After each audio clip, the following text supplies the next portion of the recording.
Ah, Mukashi, Mukashi.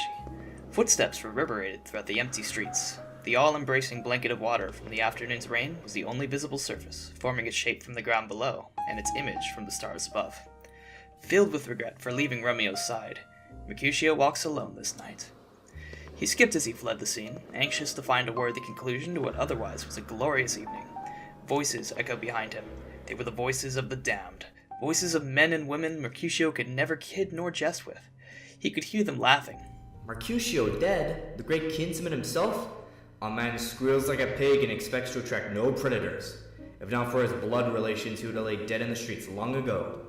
Mercutio did not scorn nor cringe. Their insults were what kept him going in life. They were the fire in him. And now, with a new identity, he would start anew, free of responsibility or obligation. He laughed to himself as he walked.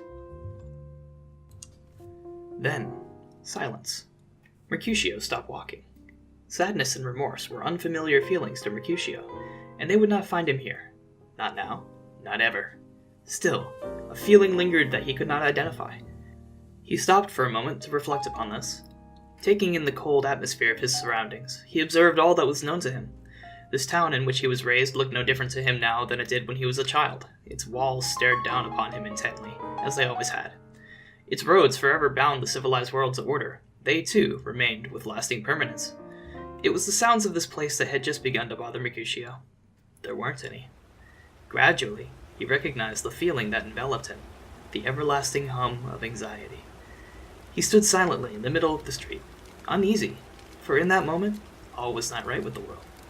Reliant upon the notion that time would continue to occur without him, he kept himself rooted firmly in the ground, refusing to move until this feeling subsided.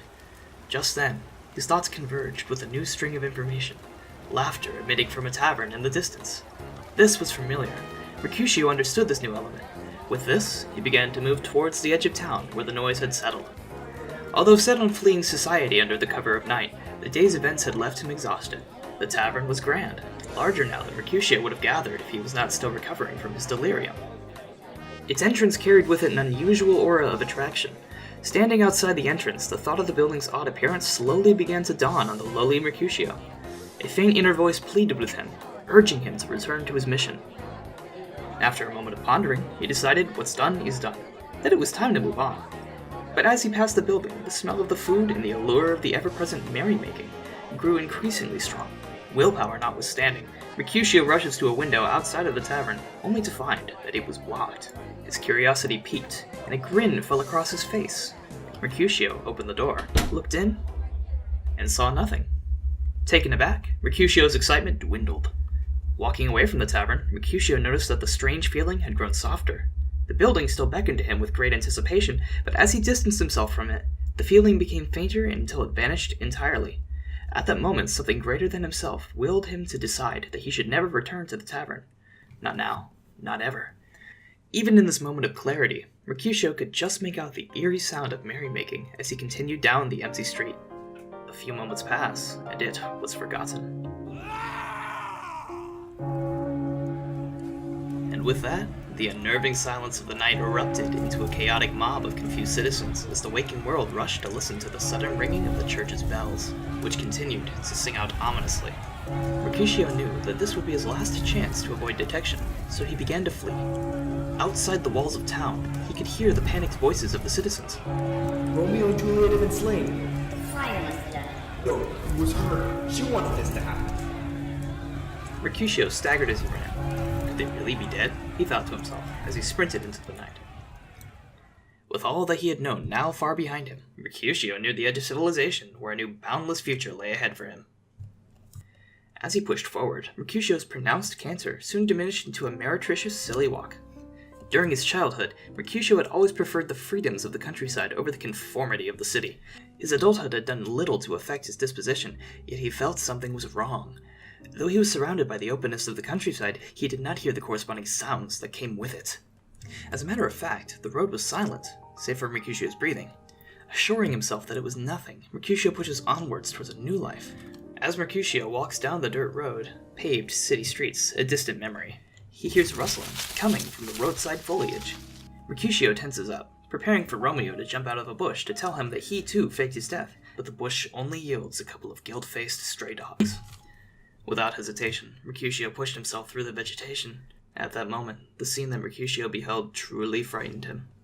In front of him was a sizable clearing, where the grass appeared discolored and lifeless. A large stone pylon, the likes of which seemed unnatural, was positioned in the center of the clearing. Inscribed upon it in blood were ancient glyphs and crudely drawn imagery, the meaning of which could not be attained by the thunderstruck Mercutio. The scene was brightly lit by a fresh campfire, whose flame pulsed unnaturally. Worst of all, tied to the base of the pylon lay the decorated corpse of a man. With this, Mercutio knew that he had found a voodoo ritual ground. His urge to leave was strong, but the possibility that the man might be Romeo compelled Mercutio to inspect the body. The man was clothed in a ritualistic robe with a large F printed upon the hood. Slowly, Mercutio unhooded the man. He stared down in horror. Friar Lawrence's bloodied face stared back. As Mercutio looked into the eyes of his old master, his consciousness faded. His memories fell back to his days at the academy. Sitting at a desk, a young Mercutio listens intently to the long-winded lecture by Professor Lawrence on the fundamentals of alchemy. The topic of this day's lesson was not unusual, a continuation on the study of elixirs. Getting the students' attention, Dr. Lawrence asks a volunteer, Vincent, in the back, how about you? He grins maniacally as the unsuspecting Vincent makes his way to the front of the classroom. Today, students, I will be attempting a short demonstration from my own personal research. This will be very valuable to your studies, so pay attention. The starry-eyed Mercutio leans forward with interest. Dr. Lawrence had never performed a demo on a student before. Dr. Lawrence gives the innocent Vincent a vial of black liquid still bubbling from its time over the fire. Vincent swiftly consumes the liquid and looks to the professor for further instruction. Dr. Lawrence simply smiles back at him. Without warning, Vincent begins to spasm uncontrollably. He falls to his knees. Murmured gasps swept across the room. The professor only stood and observed. Now listen carefully, children. What our dear Vincent is experiencing is beyond our comprehension. Observe! Vincent, eyes wide with a smile across his face, begins to levitate slightly above the ground, all the while babbling in a strange tongue. There's a loud hammering at the door. Dr. Lawrence starts shaking Vincent and shouting. Do you see him? Do you see Fezziwig? Vincent only smiles back at the professor. It was at that moment that the Spanish Inquisition bursts into the room and charges at the psychotic professor, pinning him to the ground and taking his wallet. As the Inquisitors drag him outside, Professor Lawrence begins shouting, Heretics! You're all heretics! Heretics, I say! Heretics all! Before he is hit on the head with a baton and removed from the premises without further disruption. When the class redirects their attention towards Vincent, he is nowhere to be found. A few minutes later, the Grand Inquisitor walks back into the room and dismisses the class. On his way out, the young Mercutio sees a repurposed carnival wagon with a wooden sign saying, The Core, hanging on its side. Being the inquisitive person that he is, Mercutio approaches the wagon, only to find that it is the cage containing none other than the professor himself. Upon noticing Mercutio, he extends his hands out of the bars of his cage, beckoning Mercutio forwards. A shouting is heard in the distance, but Mercutio steps forwards anyway. After all, he desired an explanation, so he stays to hear what the professor has to say, and one last time, he does.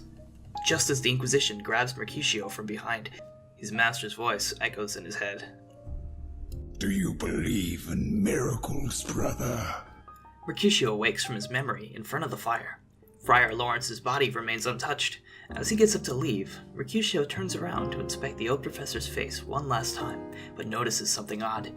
Dr. Lawrence always kept a Toblerone on his person in case he got hungry, but now there was no one to be found. There was no Toblerone.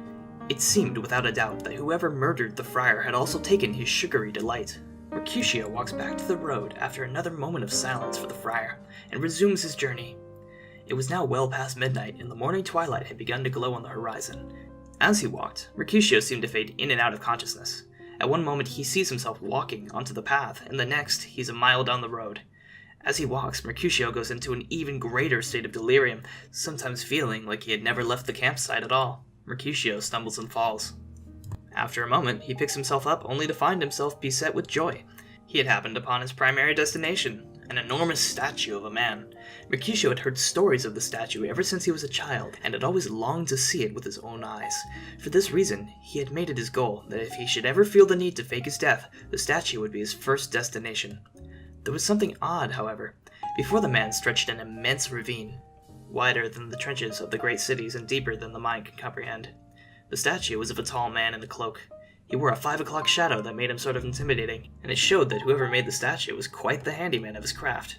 The posture of the man was open toward the trench with a book in one hand and a staff in the other, as though he was preaching something to the chasm. Situated atop a hill that towered over the bottomless abyss, the statue stood nearly 900 feet tall. With newfound enthusiasm, he set about climbing the statue.